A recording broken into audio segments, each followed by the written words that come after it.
Dito sa Barangay Cabuña, Katubig, Northern Samar, naninirahan ngayon ang ama ni Janet o Valeriana. Musmus pa raw noon si Valeriana nang lisanin nito ang kanilang lugar. Nagpakulay ito, inanak, binatala siya. Oo, tinuyangan ko ito sa pagikan. Pinatanda na ng panahon at kahirapan ang 67 taong gulang na si Mang Jesus. Kasama niya ngayon sa munti niyang kubo ang apong si Michelle. May kanya-kanya na ring pamilya ang kanyang mga anak. Kwento ni Mang Jesus, mahigit 2 dekada nang hindi niya nakikita ang anak na si Valeriana. Gusto man niya itong hanapin pero hindi niya magawa dahil sa kakapusan. Ay kinahanglan ko gad nga may agyang ko. Kuan la. May laki kuan sa pagasto. Kung di man ako makaagisto, besan ang address kung sa address manuray. Gayunpamay, ipinagpapasalamat ni Mang Jesus ang aming pagdating at sinulit ang pagkakataong makapanawagan sa nawawalang anak. Naruruyag na makakulaw sa iyo. Kaya naihan ng oray pakulaw. Valeriana. Hindi mag-anano man kay waray man. Paggasto ak nga sadang hanap ko sa iyo. Binalikan ng isa naming kagrupo si Janet sa bahay ng kanyang amo sa Mexico, Pampanga. Iniabot namin sa amo ni Janet ang isang folder at nang buklatin niya ito.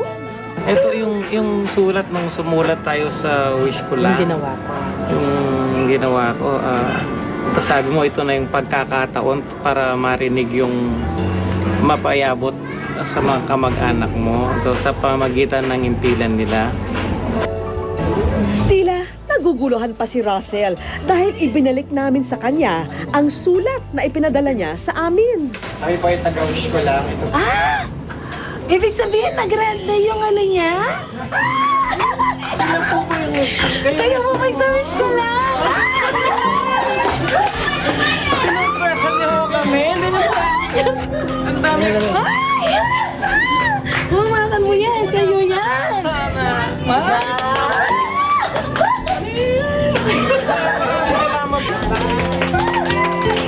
Tuwang-tuwa ang mga nakasaksi sa tagpong iyon.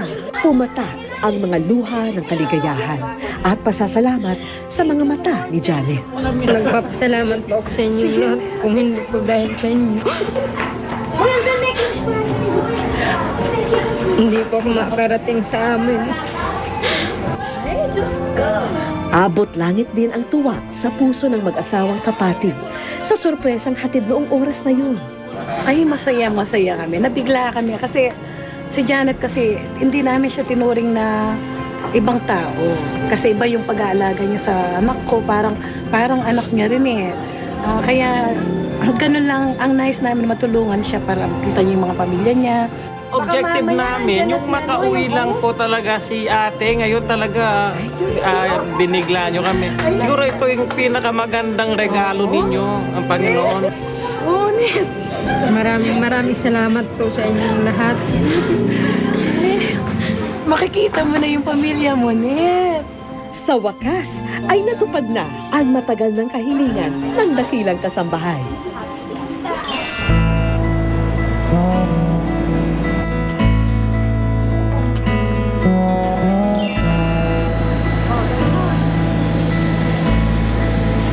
Sa araw na ito, muling babalik si Janet sa lupang sinilangan. Dala ang pananabik sa amang minamahal. Nakatadhana sa mga oras na yon ang pagtatagpo ng 2 nilalang na matagal nang nangungulila.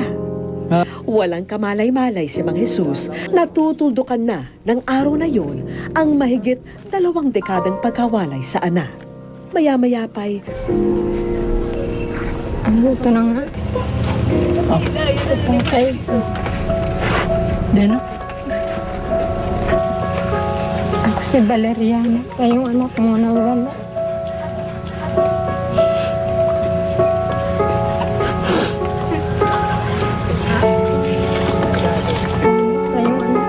naman ng masaganang luha ang mga mata ng nananabik na ama. Samantalang, tila tulala pa rin si Valeriana sa mga nangyayari. Tila nakalutang sa ulap ng kaligayahan, bagamat hindi niya ganap na maipakita ang tuwang nararamdaman. Pasalamat ako tayo nakita pa kita. Kaya ako nagpunta doon para makatulong ako sa'yo. Kasi wala, di ko magagawa. Pwede mo nagkita kita.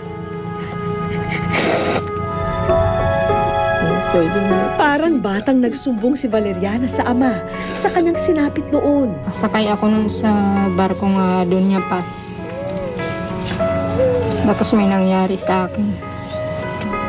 Sapat nang marinig muli ni Mang Jesus ang tinig ng nagbabalik na anak na si Valeriana. Nalipay gad aka ini na. Nalipay gad aka kita ko nakanak. Pinakilala na ni Valeriana sa ama ang kanyang asawa. Natutuwa ko na nagkita kayong dalawa. Hindi Nalipay. nila ako pinabayaan. Sa kanila ako matagal. Nasama po kami ng matagal ni Janet. Hindi ko naman po siya pinakabayaan. Sama po kami ng maayos.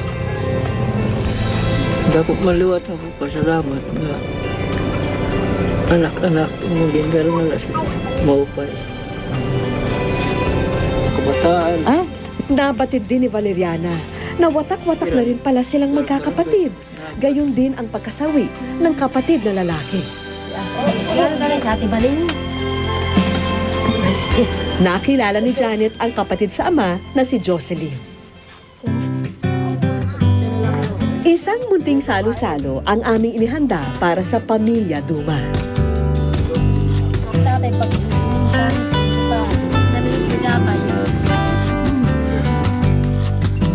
Ibinigay na namin ang kaunting tulong pinansyal para kay Janet o Valeriana. Gayon din ang mga bagong cellphone na magbibigkis sa PC ng kanilang komunikasyon.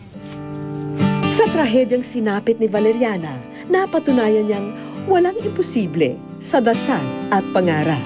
At ngayong nabigyan siya ng pagkakataong makapiling ang ama, pipilitin nilang bawiin ang mga nawalang panahon at nasayang na pagkakataon at ipinangako sa isa't isa na hindi nabibilang ng 2 pang dekada bago sila muling magkita.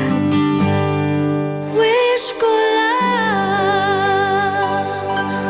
sa aming pagbabalik. Bakit? Ba't nagkakaganyan ka, anak? Anak, bakit? Anak, bakit ka? Aray! Aray!